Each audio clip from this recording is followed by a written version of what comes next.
Produsen mie instan raksasa PT Indofood CBP Sukses Makmur Tbk atau ICBP mencatatkan pertumbuhan laba bersih yang signifikan sepanjang tahun buku 2025.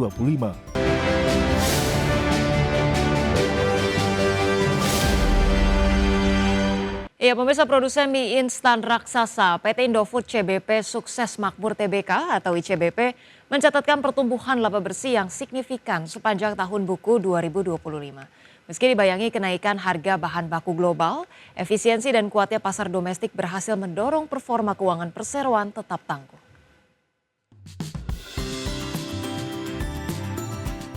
Produsen mie instan raksasa PT Indofood CBP Sukses Makmur Tbk atau ICBP mencatatkan pertumbuhan laba bersih yang signifikan sepanjang tahun buku 2025. ICBP membukukan laba bersih sebesar Rp9,2 triliun sepanjang tahun 2025 atau melonjak 30% dibandingkan capaian tahun sebelumnya yang sebesar Rp7,1 triliun. Pertumbuhan ini didorong oleh kenaikan penjualan neto konsolidasi sebesar 3% menjadi Rp74,8 triliun. Dari total pendapatan tersebut, pasar Indonesia masih menjadi kontributor utama sebesar 69%, sementara 31% sisanya berasal dari pasar internasional. Meskipun penjualan meningkat, ICBP menghadapi tantangan lonjakan harga bahan baku yang menyebabkan laba bruto turun 2% menjadi Rp26,4 triliun.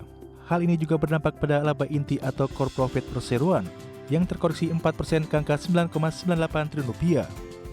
Namun perusahaan tetap mampu mencatatkan kenaikan laba usaha sebesar 2% menjadi Rp16,6 triliun dengan margin yang terjaga di level 22,3%.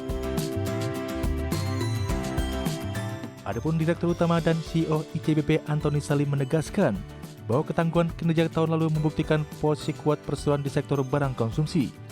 Meski kondisi makroekonomi pada tahun 2026 diprediksi masih menantang, ICBP berkomitmen untuk terus mempertahankan kepemimpinan pasar, menginovasi produk dan efisiensi rantai pasok. Langkah strategis ini diharapkan dapat memitigasi fluktuasi harga komoditas bahan baku yang berpotensi mempengaruhi margin keuntungan di masa depan. Berbagai sumber untuk IDX Channel. Pemirsa, Menteri Pertanian Andi Amran Sulaiman mendorong percepatan hilirisasi biofuel sebagai respon atas gejolak politik ataupun geopolitik di Timur Tengah guna memperkuat kemandirian energi nasional.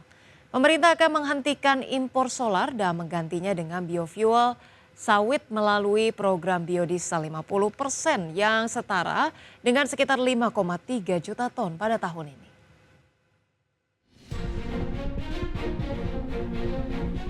Menteri Pertanian Andi Amran Sulaiman mendorong percepatan hilirisasi biofuel sebagai respon atas gejolak geopolitik di Timur Tengah guna memperkuat kemandirian energi nasional. Amran menjelaskan langkah tersebut merupakan tindak lanjut arahan Presiden Prabowo Subianto untuk mempercepat hilirisasi khususnya di sektor pertanian berbasis energi. Ia menambahkan pemerintah akan menghentikan impor solar dan menggantinya dengan biofuel sawit melalui program biodiesel 50% atau B50 yang setara sekitar 5,3 juta ton pada tahun ini.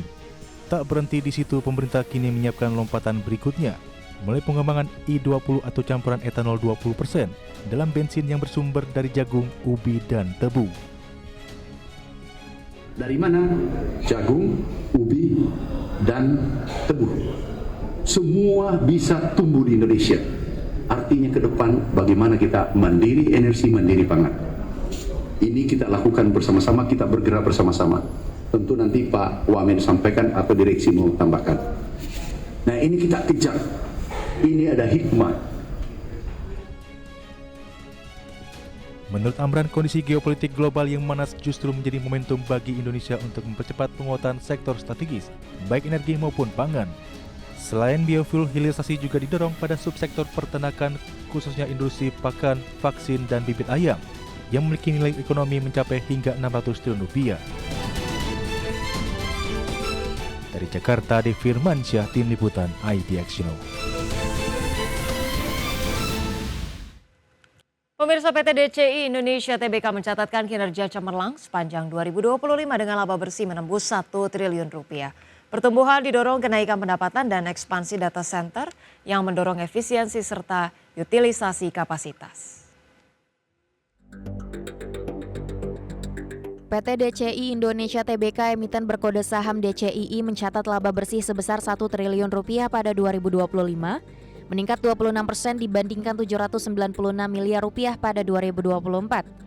Pendapatan perseroan tercatat 2,54 triliun rupiah pada 2025, tumbuh 40% secara tahunan yang mencerminkan permintaan layanan data center yang terus meningkat. Perseroan mencatat margin laba bersih sebesar 39%, serta EBITDA 1,55 triliun rupiah dengan margin 61% yang mencerminkan efisiensi operasional. Total aset perseroan meningkat menjadi 6,65 triliun rupiah, dengan total ekuitas sebesar 4,00 triliun rupiah pada akhir 2025. Sepanjang 2025, DCII resmi mengoperasikan data center JK6 di kampus H1 Cibitung dengan kapasitas mencapai 36 MW. Perseroan juga menyelesaikan pembangunan E2 Data Center Surabaya dengan kapasitas IT 9 MW yang mulai beroperasi komersial pada kuartal 1 2026.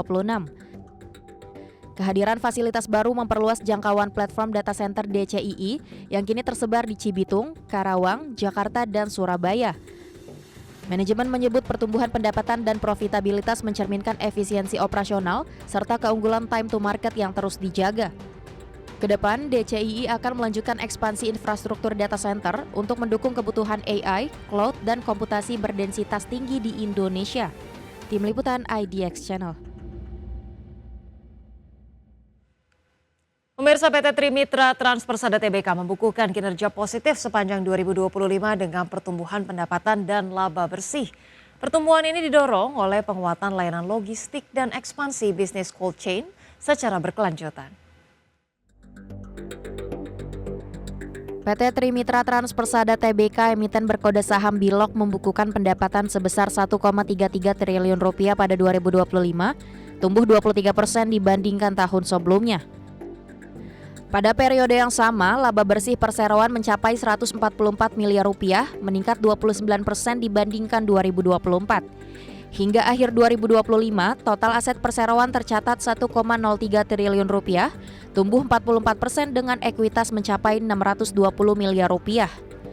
Pertumbuhan usaha tercermin dari jumlah unit operasional yang mencapai lebih dari 3.400 unit, serta perluasan jaringan pergudangan dan cold storage menjadi 15 titik.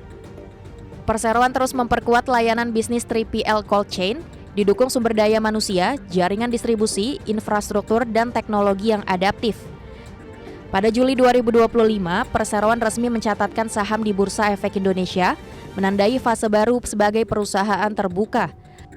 Pada Oktober 2025, Perseroan meresmikan cold storage baru di Bandung, Jawa Barat, untuk memperkuat jaringan distribusi dan mendukung pertumbuhan jangka panjang. Tim Liputan IDX Channel. Pemirsa, PT Merdeka Copper Gold Tbk mencatatkan penurunan pendapatan dan peningkatan rugi bersih sepanjang 2025. Meski demikian, perseroan masih menunjukkan kinerja operasional yang solid, didukung proyek strategis dan diversifikasi bisnis.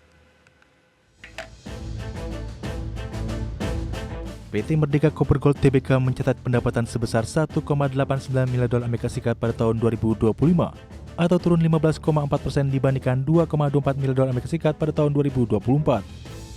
Perseroan membukukan rugi bersih sebesar 62,06 juta dolar Amerika Serikat, atau meningkat dibandingkan rugi 55,76 juta dolar Amerika Serikat pada tahun sebelumnya. Meski rugi, perseroan mencatat EBITDA sebesar 373 juta dolar Amerika Serikat, didukung kenaikan harga emas dan peningkatan produksi biji nikel. Pendapatan MDK didominasi penjualan ke pihak domestik sebesar 1,33 miliar dolar Amerika Serikat, serta penjualan ekspor sebesar 554,46 juta dolar Amerika Serikat. Sepanjang tahun 2025, perseroan terus mengembangkan proyek strategis dan diversifikasi portofolio, termasuk di sektor emas, nikel, dan tembaga. Tambang emas 7 Bukit menghasilkan 103.156 ons emas, sementara produksi biji nikel meningkat dengan saprolit mencapai 7 juta WMT dan limonit 14,7 juta WMT. Pengembangan proyek AIM dan HPAL terus berjalan sesuai rencana, serta proyek tembaga 7 Bukit menunjukkan kemajuan signifikan. Perseroan optimis memasuki fase pertumbuhan baru didukung produksi emas PANI dan peningkatan skala bisnis nikel, yang diharapkan mendorong arus kas dan kinerja keuangan ke depan. Tim Liputan IDX Channel.